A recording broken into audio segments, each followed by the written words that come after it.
Anexo: Perguntas e respostas com Douglas e Nancy. Número 1. Existe um momento aceitável para perguntar a seu filho: como você acha que isso me faz sentir? Douglas: das duas, uma. Autopiedade ou retoricamente ineficaz. Número 2. Deve haver um momento para perguntar: como você acha que isso faz a mamãe se sentir? Douglas: depende. Se for no desejo de ver as crianças mais agradecidas ou gratas pela refeição feita, não há nada de errado nisso, uma vez que será uma atitude para o benefício dos demais. Nancy: mas, veja bem, não deve ser algo feito, por exemplo, no meio de uma refeição. Tente um tempo depois, ou os prepare com certa antecedência. Não queira fazer seu filho sentir-se culpado quando tiver de responder. Douglas foi quem me ajudou a aprender a não levar a desobediência das crianças para o lado pessoal. Se eu me ofendia, as coisas complicavam e começava a atribuir causas para a situação. Se me amasse, você não teria feito isso, então o problema deve ser bem mais profundo. Só permaneça objetivo. Eu disse para não fazer isso e você fez mesmo assim. Dessa forma, não se torna algo pessoal ou sentimental. Douglas: voltando ao exemplo da mesa de jantar, ao invés de dizer: por que é que vocês são um bando de ingratos? Durante a refeição, arruinando o jantar, é muito melhor dar o exemplo. Temos aqui um maravilhoso jantar, não acham, crianças? Agora, se um de seus filhos disser: não, está horroroso, daí sim ele o estará provocando e desafiando. Então, eis um momento propício para a disciplina. Porém, na maioria das vezes, quando está tudo bem, a criança apenas está se expressando de forma impensada. Em casos assim, o pai pode demonstrar como ser grato. Número 3. Como você disciplina seu filho em consistência com a permissão e a liberdade que lhe proporciona? Douglas: uma das melhores formas de ser consistente é reduzir o número de ordenanças. Por exemplo, se o seu filho tem 2 anos de idade e sua casa está repleta de coisas que o obrigam a ficar repetindo "não mexa" toda hora, minha sugestão é que você pegue todas essas proibições e considere quantas delas pode eliminar, deixando o ambiente de sua sala seguro para bebês, digamos. Diminuindo 90% das ordens, fica mais fácil vencer sempre. Mas, impondo uma multidão de regulamentações, será difícil para o seu filho lembrar-se de todas elas. Vejo o pai citando ordens como se fossem metralhadoras. Pegue os sapatos, coloque a jaqueta, vem aqui, põe esse livro lá. Eventualmente, seus pequenos ficarão sobrecarregados e haverá algum tipo de infração. Além disso, tente aglomerar aquilo que você manda, a fim de ter de usar as mesmas palavras sempre. Para uma criança de 2 anos, uma das expressões pode ser sem agitação, e você deve garantir o uso das mesmas palavras todas as vezes. Se das outras vezes daí usar sem mau humor ou pare de reclamar, você pode confundir a cabeça de seu filho. Número 4. Como ser um lar de sim sem mimar seus filhos? Douglas: Deus diz não, pois ele tem um sim maior. Logo, você pode dizer não a um vídeo, mas depois lhes dar 1 quilo de massinha. Quando uma mãe diz não a uma barra de chocolate antes da janta, esse é um não para ela ter um sim à vista. Nancy: uma das coisas que fiz quando nossos filhos eram ainda pequenos foi garantir a obediência antes mesmo que eu desse uma ordem. Então, quando de fato era o momento de dizer não, eu podia relembrá-los do que lhes havia dito anteriormente. Daí, tudo o que precisava acontecer, acontecia, e eu dizia: ah, ótimo, você conseguiu.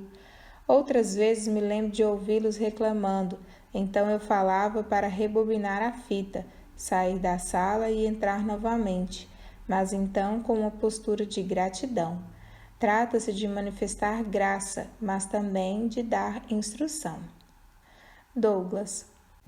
Pais e mães geralmente emboscam seus filhos com ordens e requisitos.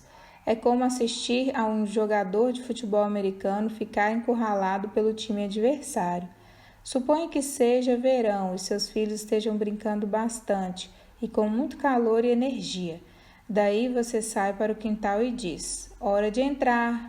Pronto. Eis exatamente uma fábrica de desobediência. É como ter uma sala cheia com 5 crianças e dar a todas elas somente um balão, um pequeno balão de pecado. Em vez disso, você deveria ir ao jardim e dizer: crianças, 10 minutos. Dessa forma, cada um tem tempo para se ajustar. Elas sabem o que acontecerá. Você as está preparando para o sucesso e não as pegando de surpresa, garantindo assim o fracasso delas. Nancy, você costumava prepará-los enquanto a caminho do supermercado também. Nancy, quando íamos ao supermercado, ainda a caminho, eu recapitulava com todos eles as 3 regras: sem pedir besteiras, sem tocar em nada e fiquem comigo. Era um jogo da sorte e eu dizia estar orgulhosa deles. Muitas vezes a caixa comentava quão bonzinhos eram os meus filhos. Crianças obedientes e alegres são um bom testemunho. No final, se cumprissem as regras, eu sempre comprava um presentinho para eles. Número 5. Pode falar um pouco sobre os passos que você dava para não levar as coisas para o lado pessoal quando seus filhos desobedeciam? Nancy, enquanto seu filho pequeno tenta argumentar, é tentador cair na argumentação. Douglas lembrava-me de que eu tinha autoridade sobre meus filhos e que deveria usá-la sabiamente. A sabedoria não leva as coisas para o lado pessoal, nem entra em uma discussão com crianças.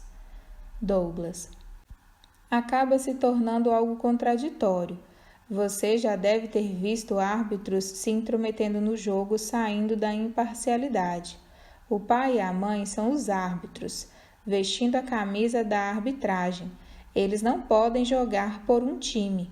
A partir do momento que você começa a participar do jogo, torna-se algo pessoal e o seu julgamento se obscurece.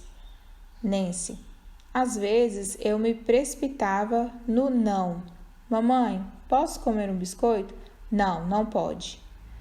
Daí é que eles gostavam mesmo de argumentar, e foi então que precisei aprender a esperar e dizer: bom, vou pensar. Normalmente, se parasse para pensar sobre a situação, eu diria que sim ou teria outra ideia. Creio que seja natural ver filhos tendo a vontade de discutir com a mãe. Então, desde cedo, Douglas sempre me lembrava de permanecer calma, exercendo minha autoridade sobre eles.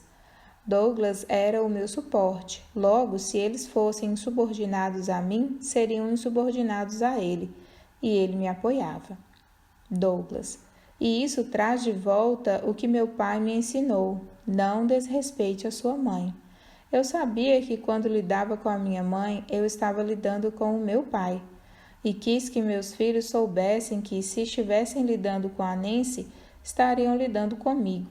Isso a ajudou, pois dessa forma ela não precisava carregar aquele peso sozinha. Ela poderia simplesmente passar a bola para mim, se as coisas ficassem tensas e difíceis. Número 6. Quais passos vocês tomaram para entrar em sintonia na disciplina dos seus filhos? Douglas.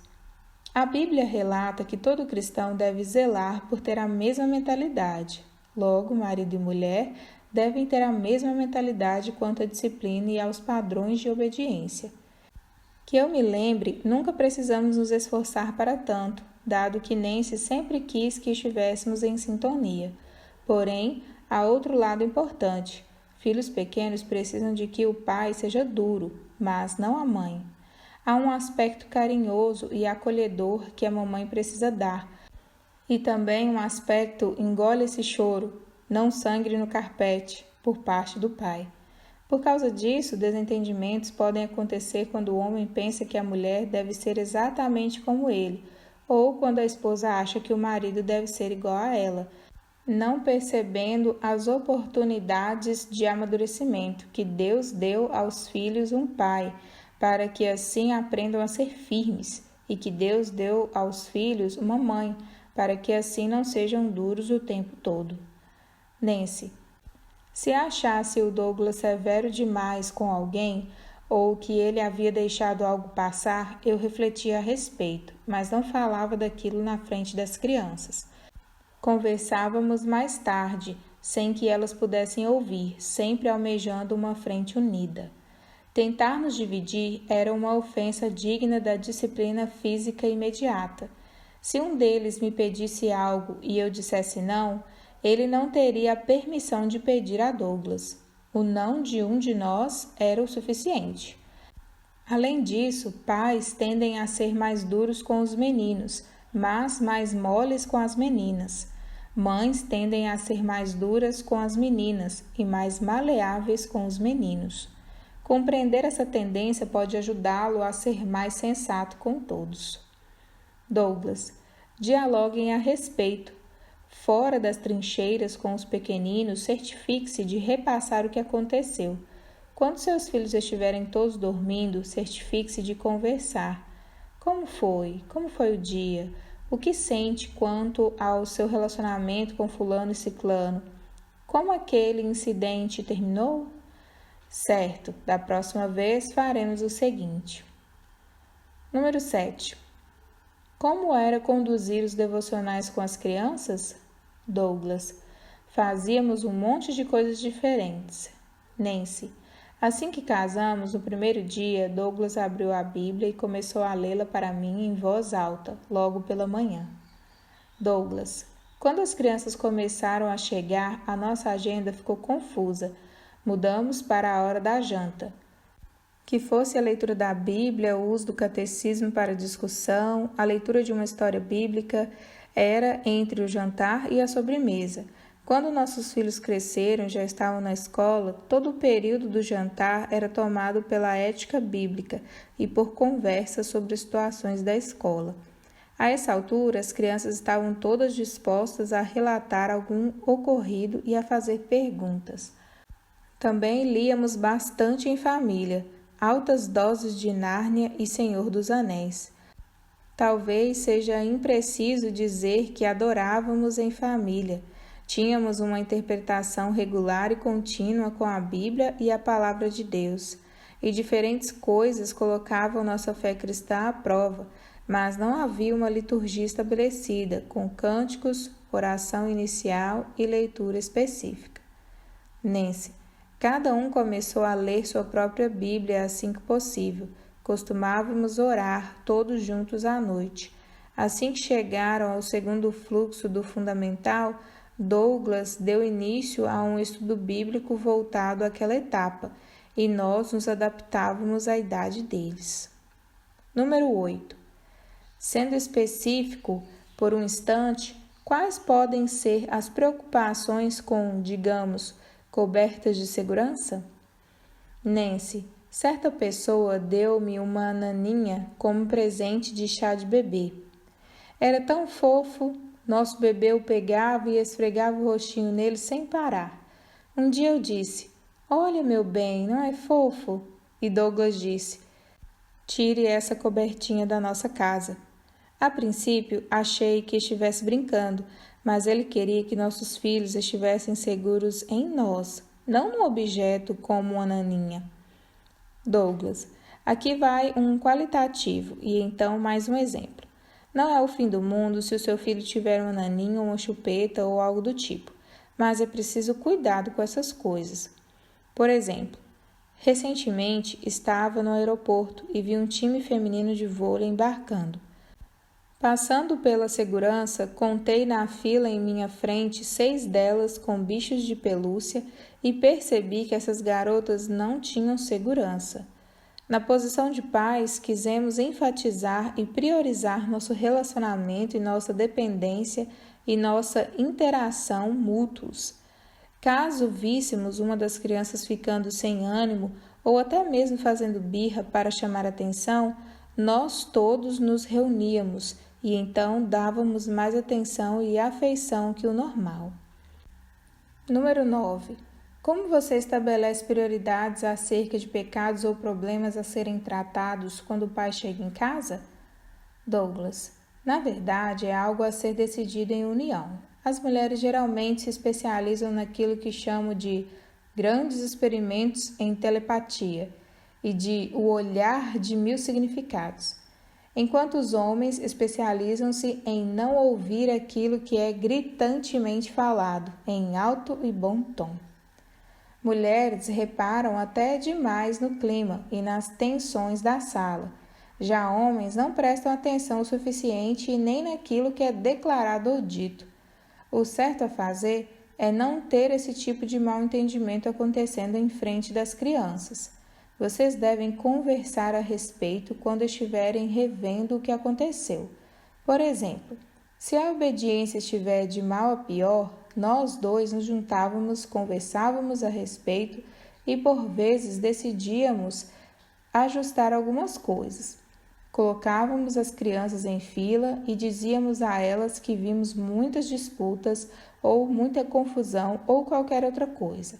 Dizíamos a nossos filhos que sentíamos muito por termos deixado aquilo acontecer e os fazíamos saber que haveria um breve reinado de terror. Isso significava sem alertas e disciplina por qualquer tipo de ofensa. Geralmente, nenhuma disciplina era necessária, pois eles entendiam a mensagem. Eles já estavam velhos o suficiente para saber o que estávamos fazendo. Número 10. Como pedir desculpas aos filhos? Douglas. Pedir desculpas aos meus filhos, como muitas outras coisas, foi algo que aprendi com meu pai. Lembro vividamente que ele me pediu desculpas por me disciplinar momentos antes, enquanto ainda estava com raiva. Ele precisou sair para liderar um estudo bíblico, mas assim que entrou no carro, parou e pensou: não posso ir ao estudo desse jeito. Então ele voltou para casa, subiu as escadas, sentou-se em minha cama e buscou o meu perdão por ter me disciplinado com raiva. Ao fazê-lo, o pai reconhece que todos na casa estão debaixo de sua autoridade, o que significa que as crianças podem confiar na mamãe e no papai. Número 11. Alguma consideração sobre deixar os filhos com televisão disponível? Douglas. Enquanto nossos filhos ainda eram pequenos, fomos bem rigorosos com a TV. Já mais velhos, no segundo ciclo do ensino fundamental, havia a questão do videogame. Dizíamos que se quisessem ouvir um pouco de música ou jogar videogame, eles ganhariam tempo para isso no banco de créditos pela leitura de um livro. Dessa forma, eles acumulavam tempo. Havia uma diferença no entretenimento, que hoje é tratado como um direito de nascença para o lazer, que diz respeito ao descanso. Logo, se você se esforça, acorda cedo e sai para fazer o que é preciso, e depois do jantar quer colocar os pés sobre a poltrona e assistir ao jogo, isso é recreação. Agora, quando você vê alguém numa locadora segurando 10 filmes aos quais ela vai assistir naquele final de semana, isso não é recreação, é vidiotice. Não queríamos que nossos filhos fizessem isso, enquanto o desejo também não fosse de censurá-los ou de excluir tudo automaticamente. Estávamos de olho para ter certeza de que eles não se afastariam de coisas valiosas como a leitura. Líamos juntos em família e ouvíamos livros no toca-fitas do carro enquanto viajávamos pelo país. Não tínhamos uma TV ligada em cada canto, independentemente se alguém a estivesse assistindo ou não. Número 12. Conforme envelhecem, as crianças ficam mais inteligentes. Não é preciso aumentar o número de regras a fim de manter a equivalência? Douglas. Não, você nunca vai conseguir manter. A desobediência tem o poder de expandir-se em um ritmo maior que o das regras. Ao invés disso, você precisa ter uma tática mais abrangente. Número 13. E se você disser a seus filhos que não façam algo na quarta-feira à noite, e então na quinta-feira eles o fazem, essa norma deve continuar? Douglas: eu prefiro que as regras sejam repassadas, uma vez que isso não toma muito tempo. Você não quer dar a eles a oportunidade de dizer, eu esqueci, ou você não me disse isso.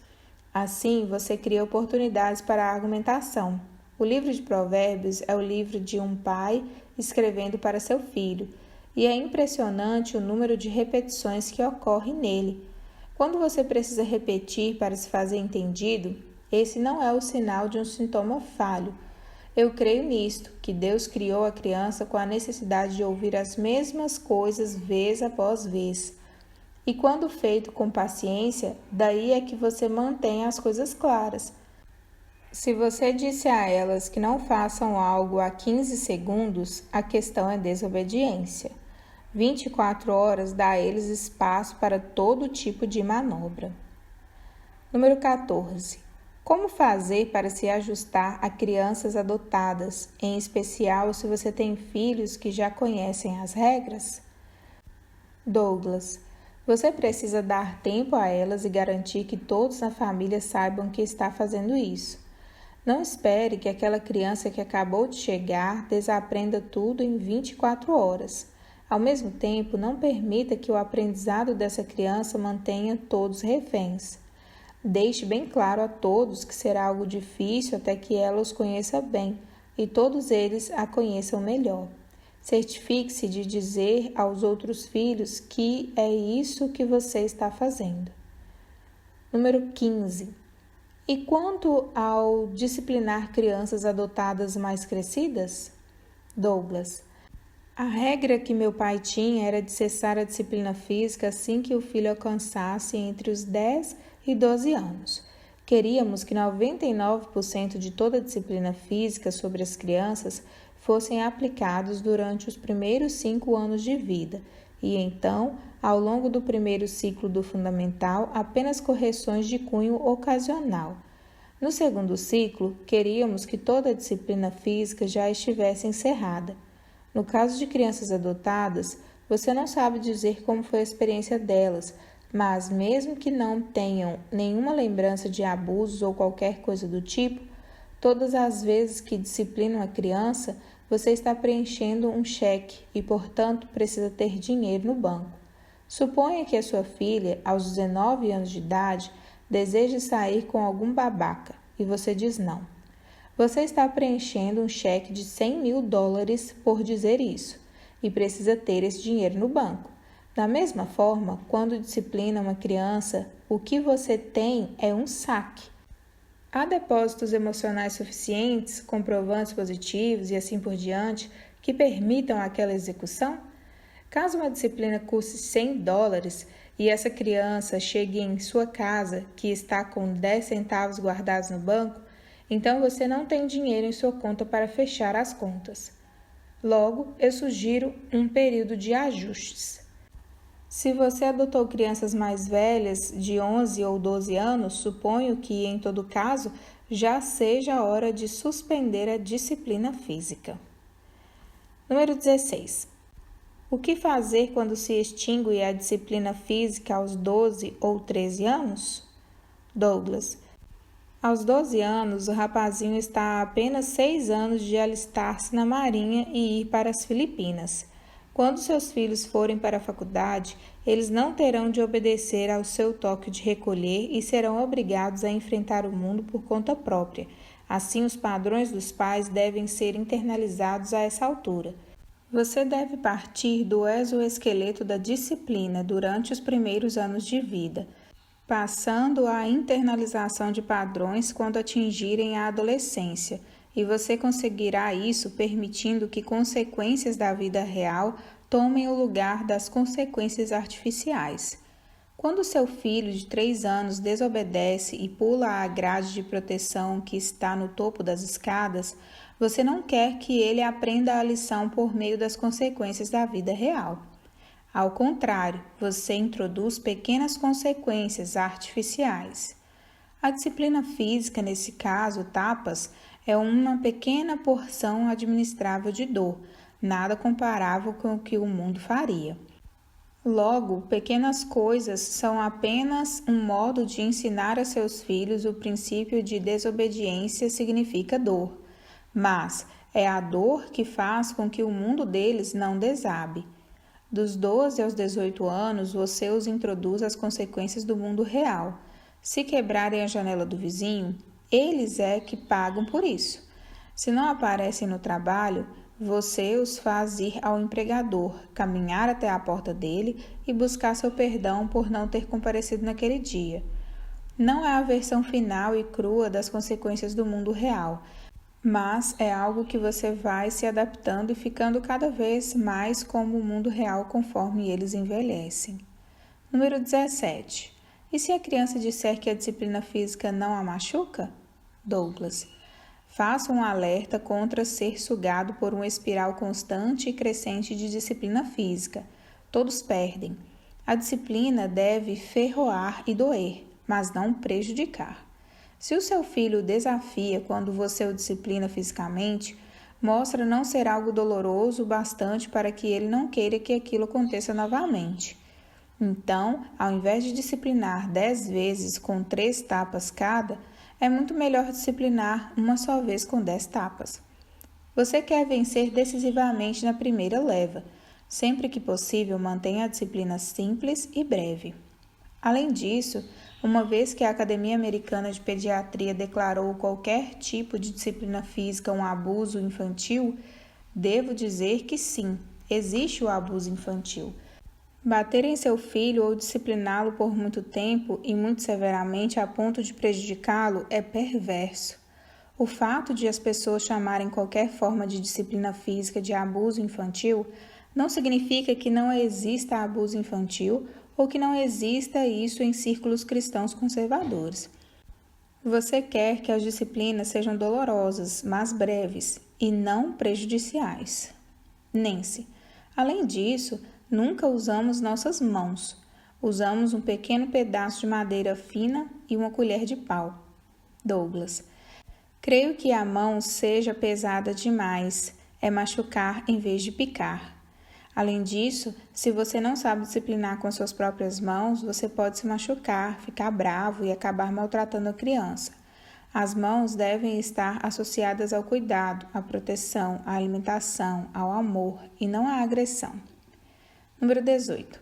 Há um argumento em círculos cristãos dizendo que Provérbios 26:3 diz que a vara é para as costas dos insensatos, mas não para o traseiro das crianças. Logo, esse versículo não trata da criação de filhos? Douglas. Eu estaria disposto a conceder alegremente que o versículo especificamente não se volta ao traseiro de uma criança, mas estaria corroborando um argumento a fortiori. Aqueles que defendem que uma criança não deve ser disciplinada fisicamente defendem que a disciplina física deve ser aplicada a adolescentes? Provérbios está falando sobre a punição física para jovens delinquentes por volta dos seus 18 anos, o tipo de criança que destrói o carro de alguém. Em uma sociedade mais sensata, esse jovem seria açoitado ou punido com uma vara, solto e então liberado para fazer a restituição. Neste momento, existe 1 milhão de pessoas dentro de nosso sistema penitenciário, que é mais estilo um canil. Vendo isso, temos orgulho de quão humanitários nós somos. É simplesmente demente e distorcido. Por açoite, não me refiro à maneira desumana como Jesus foi açoitado ou como a Marinha Britânica usou o chicote apelidado de gato de 9 caudas. A lei mosaica também dizia que 40 açoites eram o limite sobre alguém, a fim de que ninguém ficasse aviltado aos olhos do próximo. Deuteronômio 25:3. Era um sistema penal severo, mas melhor do que esse que temos hoje. Atualmente, simplesmente passamos de carro por nossas penitenciárias e não pensamos naquilo que não vemos. Se você não vê problema na punição física para delinquentes juvenis ou para arruaceiros e desordeiros, quanto menos deve ver numa aplicação penal com uma mini vara sobre uma mini pessoa. Além disso, creio que a varinha deva entrar em cena geralmente após a criança começar a ficar mais articulada e a subir nas coisas.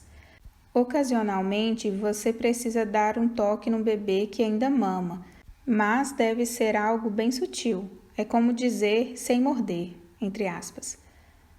Número 19. Como você faz para um garoto permanecer sentado por longos períodos de tempo dentro da igreja? Douglas. Não espere resultados instantâneos. Quando você olha as famílias na igreja e elas têm 5 filhos em uma fileira, sentados e segurando o saltério, aposto que, se você fosse a essas famílias, cada uma delas lhe contaria as histórias de guerra sobre os anos que levaram para chegar àquele ponto. Permanecer sentado na escola, na igreja e à mesa na hora do jantar é algo difícil de um garoto aprender, e ele precisa praticar. Torne isso um jogo e o prepare, fazendo com que permaneça sentado por 10 minutos. Acostume-o com a ideia a fim de que saiba o que isso significa. Além disso, certifique-se de dar-lhes outras coisas que fazer de forma silenciosa e assim evoluírem a atenção na igreja. Nancy. Douglas não se sentava conosco na igreja, pois ele era o pastor. Quando as crianças estavam no 3º ou 4º ano do ensino fundamental, estabelecia a regra do sem banheiro durante o culto. Eles podiam ir ao banheiro antes do culto. Depois precisavam esperar, a menos que houvesse uma verdadeira emergência. Número 20. Parece que meninos são mais obviamente pecaminosos, guiados por suas paixões, mas as meninas são tão pecadoras quanto eles, de uma forma sorrateira e manipulativa. O que você faz em relação a isso? Nancy. Eis um exemplo. Outro dia, a Raquel estava arrumando a Blair, que tem 3 anos, para juntas saírem, e Blair começou a bagunçar. Raquel disse a ela para parar com a bagunça, mas Blair queria bagunçar. Raquel disse: Blair, eu disse não, então você precisa controlar o seu coração. Mostre como você controla o seu coração. O que você faz? Blair parou e disse: sorria? Raquel pôde lidar com aquilo, pois ela havia treinado a Blair. E daí Raquel pôde deixá-la praticar e tentar novamente. Douglas. E há uma importante verdade nisso. Se a criança é desobediente e você a disciplina, ela está aprendendo que eu sou o fraco, meus pais é que são fortes. Você deve conversar com a sua filha e dizer: queremos que você seja uma mulher de Deus, uma mulher forte, e não uma mulher de Deus fraca. Uma garota que dá ouvidos a si mesma, em vez de instruir a si mesma, é alguém que acaba por ser levada por qualquer coisa que se interpõe em seu caminho. Lembre sempre que meninos e meninas funcionam de maneiras diferentes. Algumas coisas funcionam para ambos, mas meninos funcionam pelo combustível do respeito e as meninas pelo combustível do amor. Garotinhas flertam e manipulam, garotinhas vangloriam-se. Se um garoto diz, olhe para mim, antes de pular do trampolim, ele está clamando por respeito. Entretanto, quando alguém exige respeito, a única coisa no mundo que você quer lhe dar é respeito. Provérbios 27:2 diz, seja outro o que te louve e não a tua boca. Logo, a segurança em um garoto o leva a esperar por aquela aprovação dos outros. Enquanto os garotos ainda são jovens, não se esqueça de louvá-los ao invés de os reprimir. Mostre-lhes respeito para que assim não fiquem constantemente ansiando por isso anos mais tarde. É sinal de perigo quando as garotas ficam grudentas. Se um tio aparece no dia de ação de graças, já se passaram 8 anos desde a última vez que ela o viu, e a sua menina está toda jogada no colo dele querendo atenção, a reação do pai não deve ser a de dizer, ah, que fofa. A reação deve ser, af. A garotinha não está se sentindo amada, pois não está sendo amada, e se vê desajeitada, um incômodo, ou como alguém irritante, e está insegura por causa disso. Quanto mais insegura estiver por essa sensação, mais carecerá de atenção, e maior será a necessidade de receber atenção e amor, e mais ela buscará por atenção masculina. Por um longo período, ela é um incômodo, mas de repente faz 13 anos e como que por um passe de mágica todos os garotos começam a prestar atenção nela. Agora ela tem algo para negociar e muitas meninas não fazem ideia do que está acontecendo. Logo, enquanto ainda novas, sature seus meninos de respeito e suas meninas de amor. O amor tem que ver com compromisso, segurança, ligação, sacrifício. Estarei aqui por você, farei sacrifícios por você, estou conectado a você e provarei isso todas as vezes que puder. O respeito está relacionado com habilidades conquistas. Dê abraços, faça elogios, reafirme sentimentos, agracie suas filhas. Diga ao seu garotinho que ele realmente é forte, que ele realmente é corajoso, que ele realmente é rápido.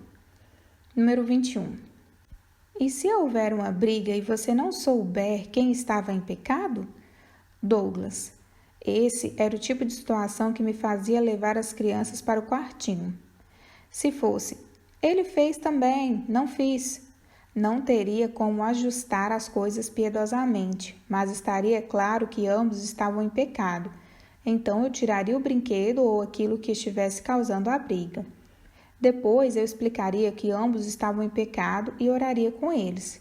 Se você não tem certeza, não discipline de nenhuma forma. Como pai, você exerce um papel sacerdotal na família. Você é responsável pelos seus filhos, e se você tiver um ótimo palpite, mas não tiver certeza, não queira fazer uma má aplicação de justiça, uma vez que estará ensinando seus filhos a como aplicar a justiça. Provérbios 18:17 diz que um caso parece sólido até que se ouça o outro lado da história. E não havendo 2 ou 3 testemunhas com disciplina cega, então o que ocorre é o ensino de princípios de injustiça. Transforme isso em uma oração constante. Senhor, se há algo de que precisamos saber, mas que no presente momento não sabemos, e isso é necessário para pastorear nossos filhos com fidelidade, por favor, faça-nos saber. E creio que você esteja orando ali por uma posição de forte autoridade. Se Deus deseja que você saiba, você saberá. Número 22. Como você encorajaria seus filhos a terem deleite na presença uns dos outros? Douglas. Se eles estiverem tendo problemas em se relacionar, não os coloque em um quarto e diga, resolvam isso. Isso apenas significa que você terá de interferir novamente.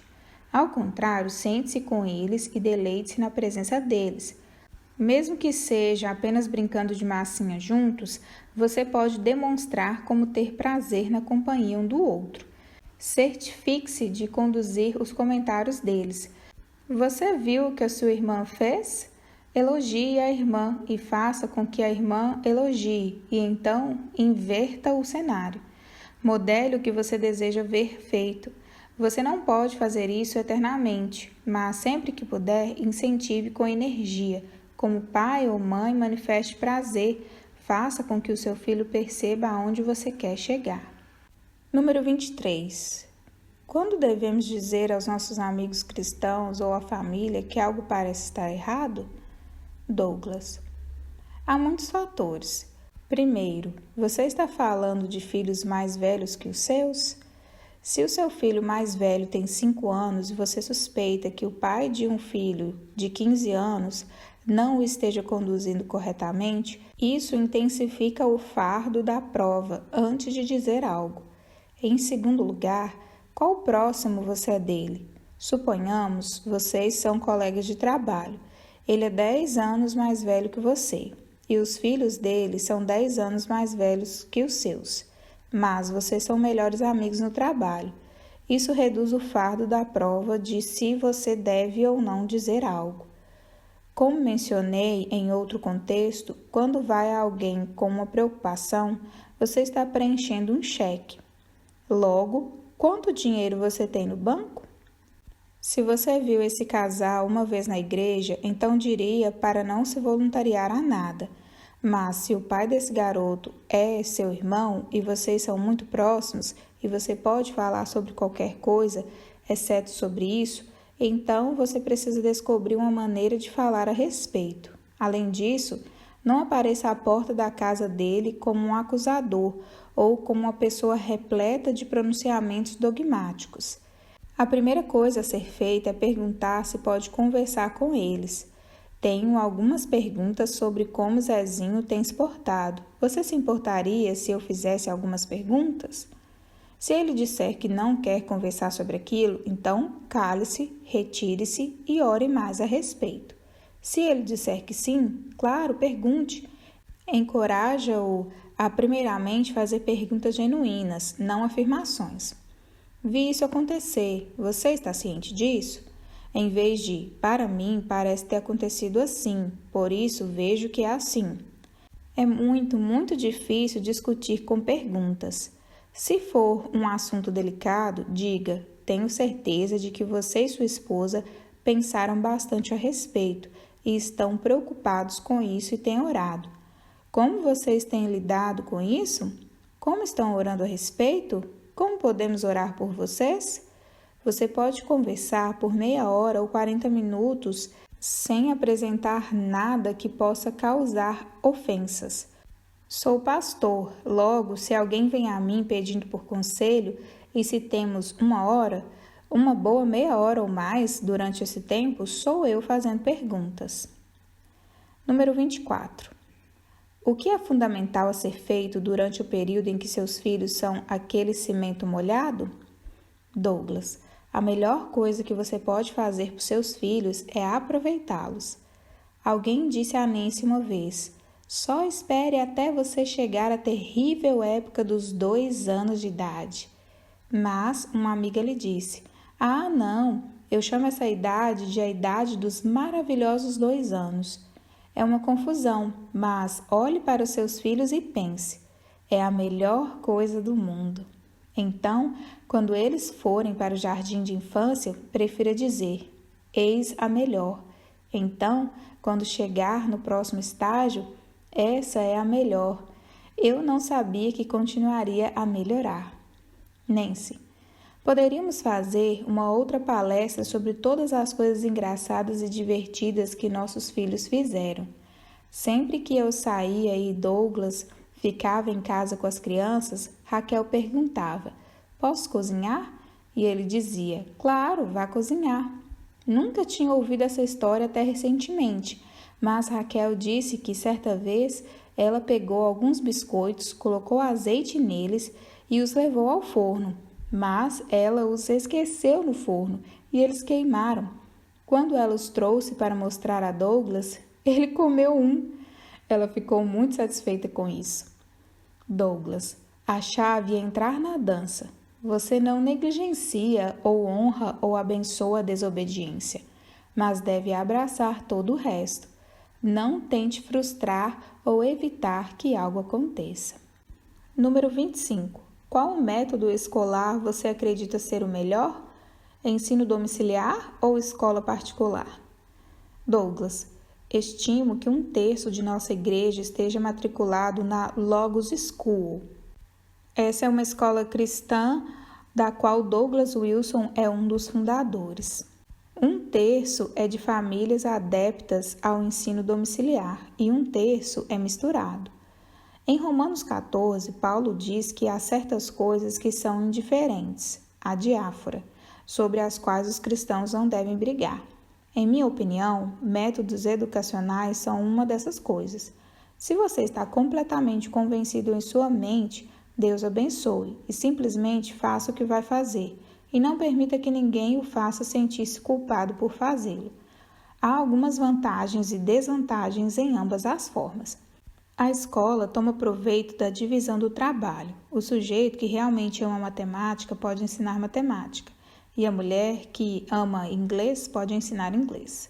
A mãe que pratica o ensino domiciliar precisa fazer todos os planos de aula, bem como todas as outras coisas. No início, o que todas as mães precisam fazer é trocar as fraldas dos mais novos, deixar o segundo ocupado com bloquinhos e ensinar o mais velho a ler. Porém, 5 anos mais tarde, ela estará preparando lições de história, lições de inglês e lições de matemática. 2 anos mais tarde, ela estará fazendo a mesma coisa e com uma visão de tarefas ainda mais difícil. Alguns pais se desenvolvem bem e fazem um trabalho fantástico, e Deus os abençoa. Mas vamos dizer que você não seja um desses pais. Caso comece a parecer que é muita areia para o seu caminhão e você esteja considerando colocá-los em uma escola, mas teme a reação de outros pais que fazem ensino domiciliar, então temos um problema. Se você não está só considerando a melhor opção baseada na melhor informação disponível, você está apenas garantindo um melhor método e não impondo os resultados que virão depois. Então você é apenas um ideólogo. Costumo fazer a distinção entre pessoas que promovem o ensino domiciliar e aqueles que estão mais preocupados com que os filhos fiquem em casa. Pais de ensino domiciliar são pessoas que estão vivendo diante de Deus e escolhendo prudentemente qual método eles pensam para melhor abençoar seus filhos. Já o adepto da educação domiciliar, que é bitolado e está ideologicamente fixado em fazer tudo em casa, daí é algo totalmente diferente. Por outro lado, há pessoas que usufruem da mesma escola e da mesma filosofia educacional que uso, e me sinto como se não tivesse nada em comum com eles. Às vezes, sinto-me como se tivesse mais em comum com um praticante do ensino domiciliar, mesmo que estejamos usando métodos diferentes.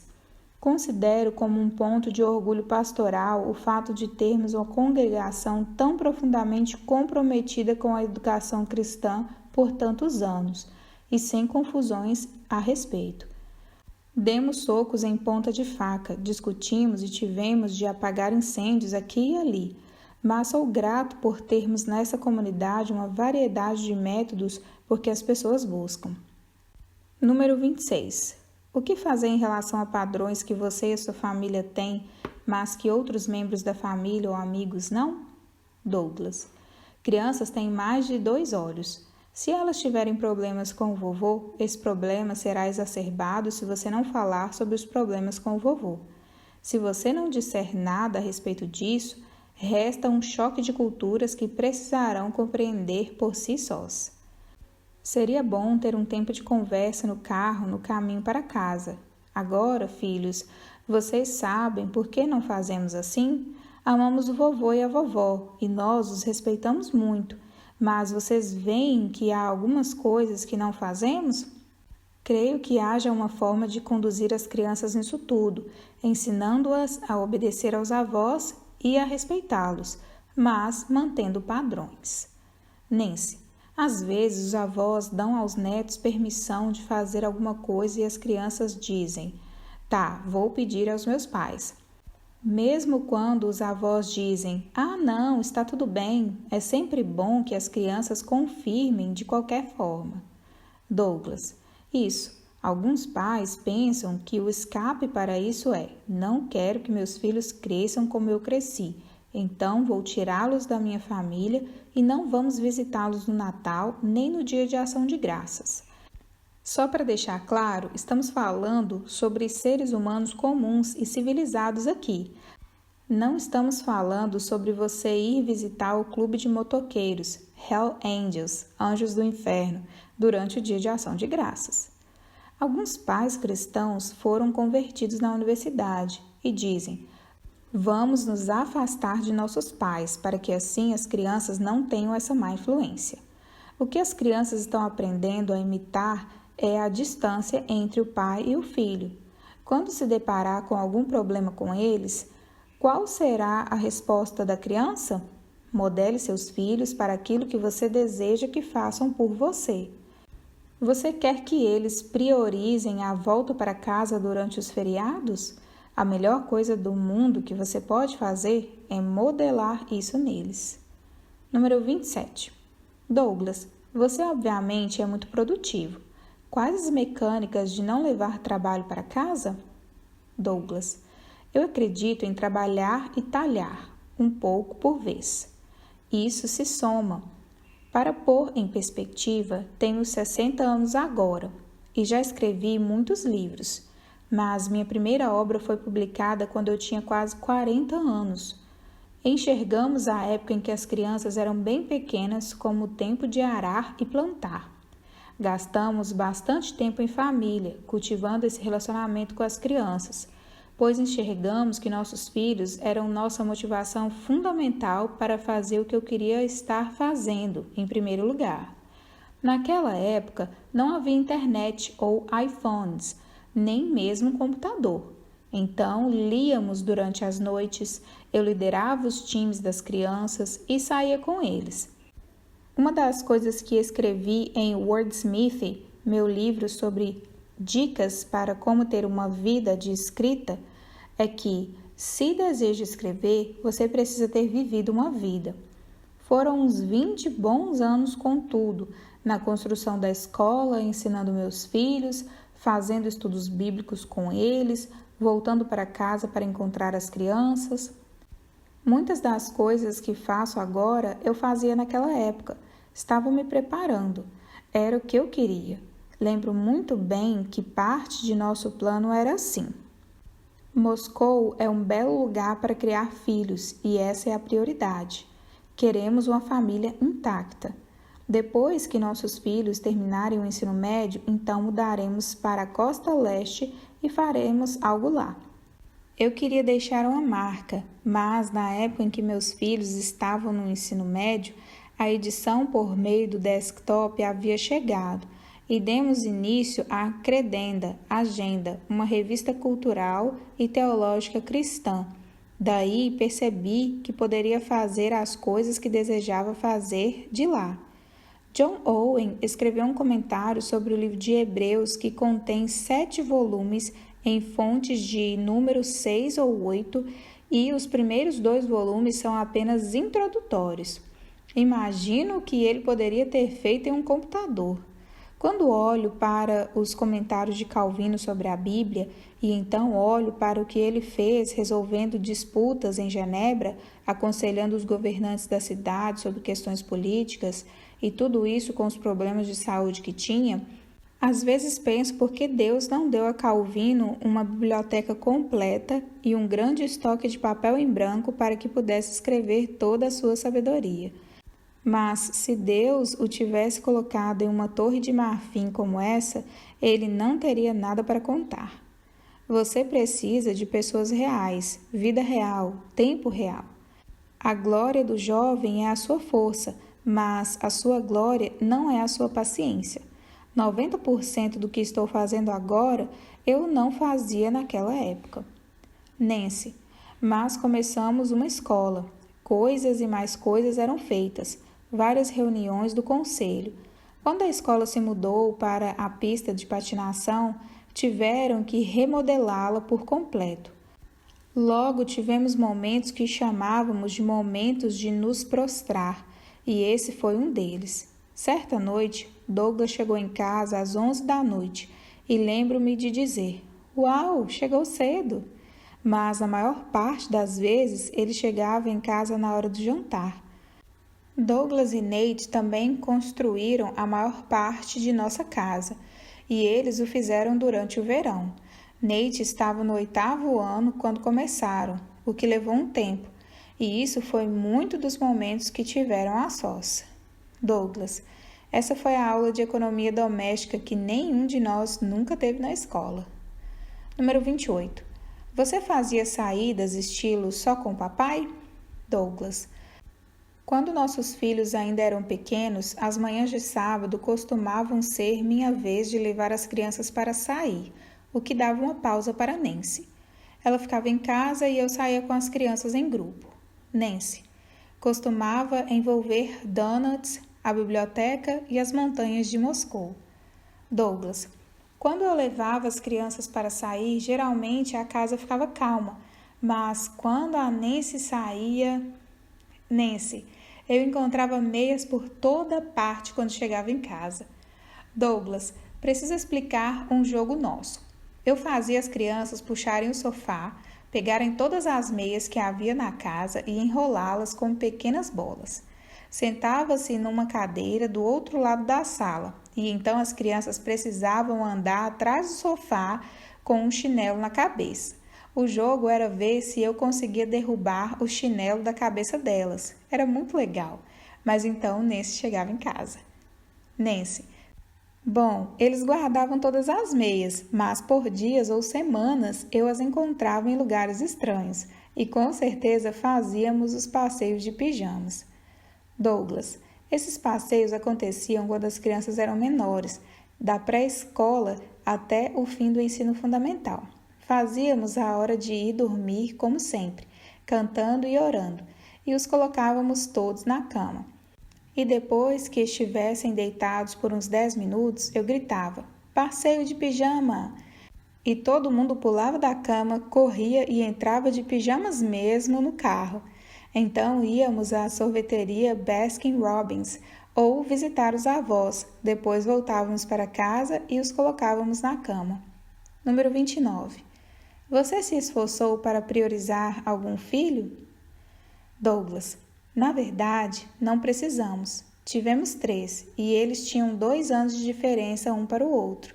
E para mim foi muito fácil conhecer a todos muito bem. Vejo que, se tivéssemos tido 7 ou 8 filhos, eu teria a obrigação de intencionalmente priorizar cada um deles. Quando se chega a certo número, um sempre sai perdendo nessa confusão. Nancy, além disso, se precisasse ir a algum lugar, eu levava um deles comigo uma vez e depois outro na vez seguinte. Só não foi algo planejado. Como tanto Douglas quanto eu trabalhávamos na escola Logos, estávamos lá com nossos filhos o tempo todo.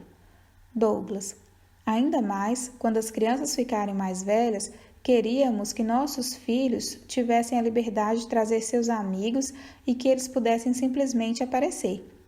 E isso envolve comida e atividades, não necessariamente atividades muito organizadas, mas apenas um lugar seguro para as crianças, onde elas podem passar tempo em um lugar bom para isso.